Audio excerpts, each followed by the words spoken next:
you to have that patient transferred? It's relatively easy administratively. It requires a bit of work. It requires writing a court report and so on. But the main difficulty really is getting a bed for them, persuading their local hospital to take them. And of course, some of these people don't really have a local hospital. They're picked up in the city centre. They're of no fixed abode. They don't actually live in the catchment area of any hospital. And it's easy for hospitals to say, well, they don't really belong to us. You seem to be suggesting that hospitals pass the buck.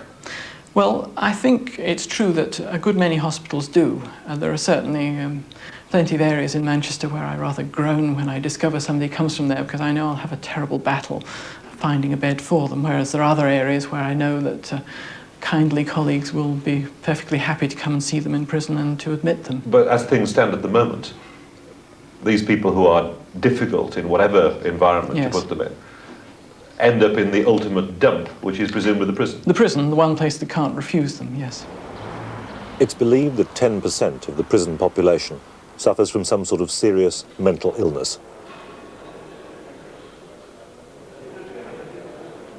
A former director of Britain's Prison Medical Service expressed the anger and frustration of his colleagues.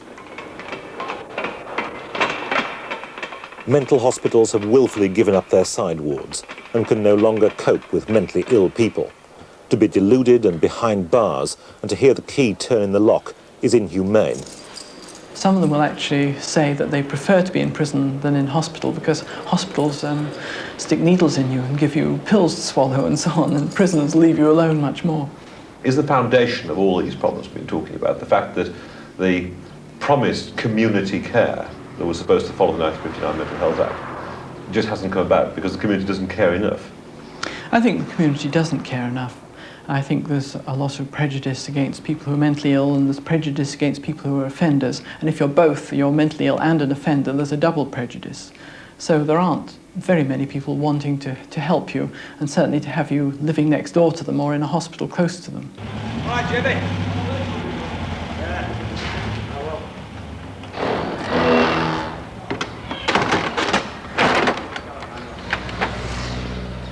Some of the old mental bins still exist, remnants of the old asylums. And ironically, it's from these once condemned institutions that many of the new ideas are emerging to help the long-term mentally ill. Here in North Manchester, there's a rehabilitation programme in the former residence of the asylum manager.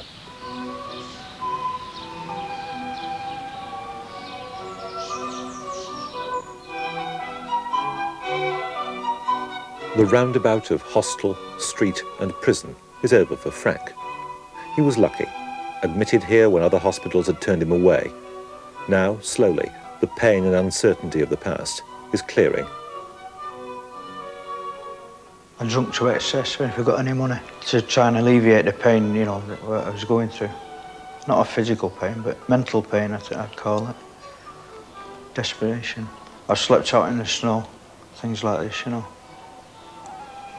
I find that I don't like looking back, I just look forward, you know, to the future. I had a family, and it disintegrated my family. And it's just pure loss, you know, on my behalf. But I've picked myself up again now, and I hope to keep on an even keel, you know. I'm out of touch with the family, you know, altogether. Because that's the way it went at the time, you know. Just folded up completely. Children were taken into care. And I started burning myself. That's a cigarette, but that's a cigarette one. And all these others, you know. I laid cigarettes on my legs and things like that, let them burn. So that I could feel pain, I didn't know. I felt the pain, but I could overcome the pain, you know. I didn't take it off or anything, the cigarette, because I thought I could overcome the pain of it, and I did do. So I thought, well, if I can overcome that pain, the mental pain I was going through was more worse than that physical pain, you know, because I couldn't stand the mental pain. And I sort of evaluated the two, and mental pain is greater than physical pain, you know. It's ward round day today, so... The 12 patients in Crescent Mount are being rehabilitated so they really will be able to cope in the outside world. It's a slow process, bringing them off the long-stay wards, and for a year getting them to adjust to their illness and to the skills they'll need outside. Yes, I'm not sure. I'm all right, everything's okay. For some patients, the simplest chores like shopping and cooking all have to be relearnt. Well, I'm all right cleaning up, but as far as cooking concerned, I'm a bit bewildered, you know. In the beginning, Frank was a frightened, scared man who was at the mercy of his symptoms that arose from the illness he had been suffering for some time. 6. All right. Just twist this up. No, I'll do it like that. Yeah. He was not able to concentrate, and he was not able to hold a normal conversation. But gradually, very gradually, he was able to respond to the treatment that he had.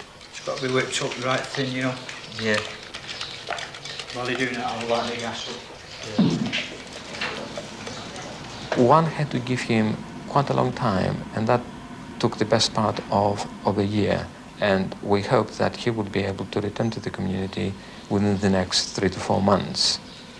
So finish it off. Oh, that's coming out nice. The one difficult question is that of employment. This is an area where we expect difficulty, but we are confident that sometime in the not-too-distant future he would be able to obtain a job. He has skills as a cabinet maker. Given that there are people who have similar illnesses, perhaps to Frank, who are not able to cope in the community but are forced to stay in the community somehow, is it simply luck that Frank happened to be picked out of that number? That is correct. It was just a random event, and he just won a lottery. And the lottery was that he was able to have the benefit of rehabilitation and hopefully successful resettlement. These last few years, I'd lost hope, you know, altogether. But now it's hopeful, you know. I can see my way clear.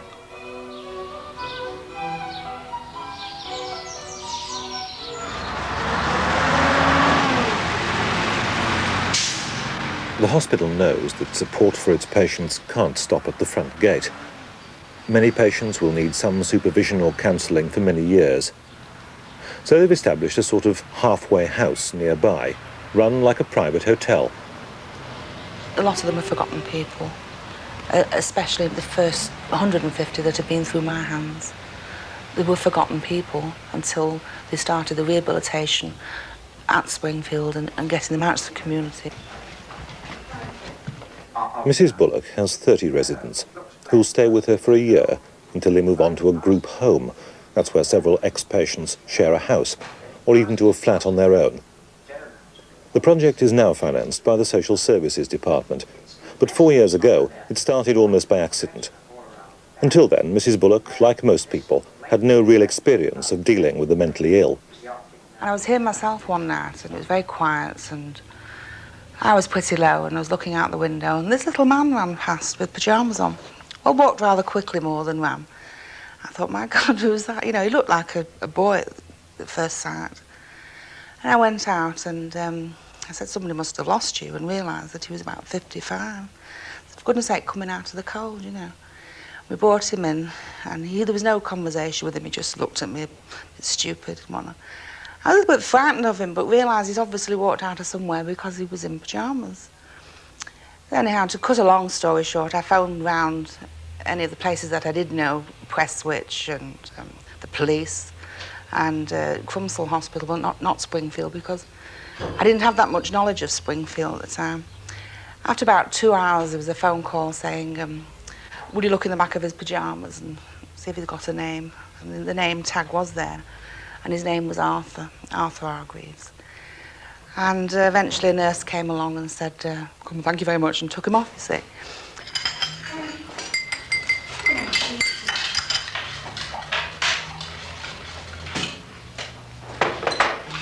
I've got my own feelings about what the general public feel. They don't want to know, they don't want to be educated about the problem, and they're not giving them a chance. You know, they shy away from them or whatever. They should be given a lot more chance and invited home for tea or something. Come into my home and see, you know. It tastes good. It looks good. Come on, Jane, put your tea. I've got a little man here that's never been inside a private home. He's a what's a house, what's a home. His name's Tommy. He's never been inside a private home or a flat. You know, he's gone from birth right through institutions. I think this is about the homeliest thing he's ever known. This halfway home caters for just a handful of patients. There are few others like it. No, you see, in the last 20 years or so, we realised that with schizophrenia, the symptoms can be controlled with medication. And, in fact, in hospitals in Manchester, there's very good medical care within the hospital. You do get, within certain hospitals, a good rehabilitative system. But it's almost like leading people up a cliff and getting them slowly better within the hospital, stabilising them on medication, and then leading them to the top of that cliff and then pushing them over a precipice. Because outside, people have to survive by themselves. And it seems to me that rehabilitation, which is taking place within hospital, should take place also in the community. But the community is the biggest dumping ground of all. Into it have already disappeared 60,000 people suffering from severe schizophrenia. The only refuge for most of them is the family. Mrs. Russell's son, Richard, has had schizophrenia for 10 years. She's had virtually no help or advice. But I found I was bottling it all up and couldn't go out and talk to anybody. If anybody asked me, it was always a nervous breakdown, and people have their own ideas about nervous breakdown. They always say, oh, well, they can pull themselves together. But this is different. A lot of people have said to us, when they've got your illness, that they feel in some ways dumped. And when they come out of hospital, they're just dumped at home and nobody takes much more notice of them. Do you feel that? Yes, definitely. You see, I wasn't really ready to come out of hospital when they discharged me. He was too high. I was as high as a kite when they discharged me. I think I got the hard part here. It really has been a terrible 6 months. When Richard's been high, I just felt I couldn't cope anymore. And, but I've never wanted to run away from it. But I have wanted, perhaps, for somebody to take Richard perhaps out for a day, and then I would have peace and quiet. But I always have wanted somebody that would take my place. There'd be somebody there when I'm not here. And, well, at the moment I can't see it. As obviously I'm getting older, and I'm seriously worried when he's on his own.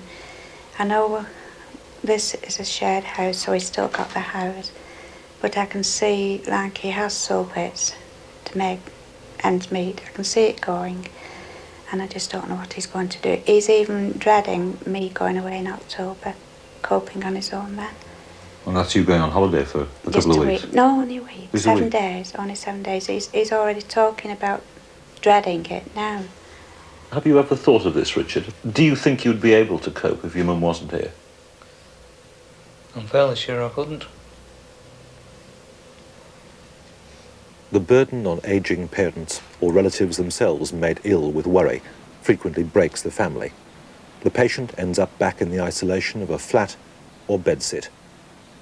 I need people around me to reassure me that I'm not going off my head, or I'm not imagining it. And you can only get that in hostel life, where there's a varied amount of people with different problems who can talk to you and say, well, okay, you're going through a rough patch, we'll help you sort it out. Maria is 22. Until 4 years ago, happy and healthy. A severe mental illness has changed all that. In those 4 years, she's been in and out of hospital 15 times. She's done the rounds of every hostel Manchester has to offer. She's frightened of her illness and terrified of the future.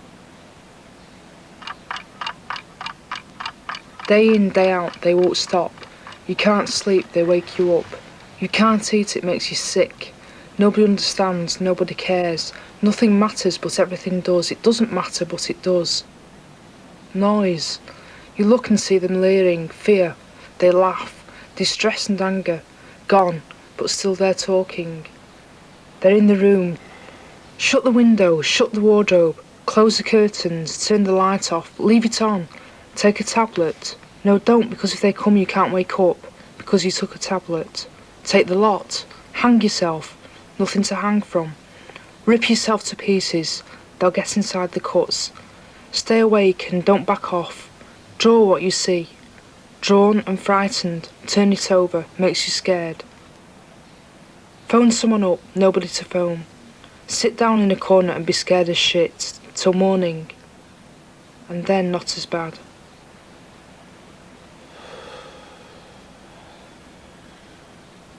What really needs to happen is that as well as good housing being provided and housing suitable to a person's illness, there needs to be other provision as well. There needs to be daycare facilities, there need to be day centres, there need to be sheltered employment opportunities. The alternative is people going back into hospital over and over again, or existing in bed sits by themselves and spiralling downwards. It's a spiral that's already taken thousands of patients through the rounds of hostile life and dereliction. A spiral that in years to come could trap Maria as well.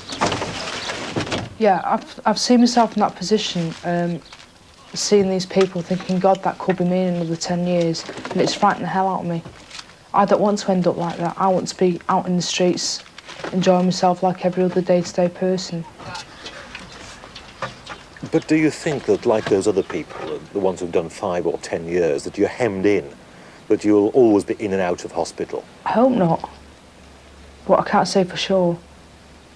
Because I hate being in hospital because it's so institutionalised, and when I come out, I've got to face all that again that I'd been through before in settling down again. This has been happening to you now for about 3 years. Yeah.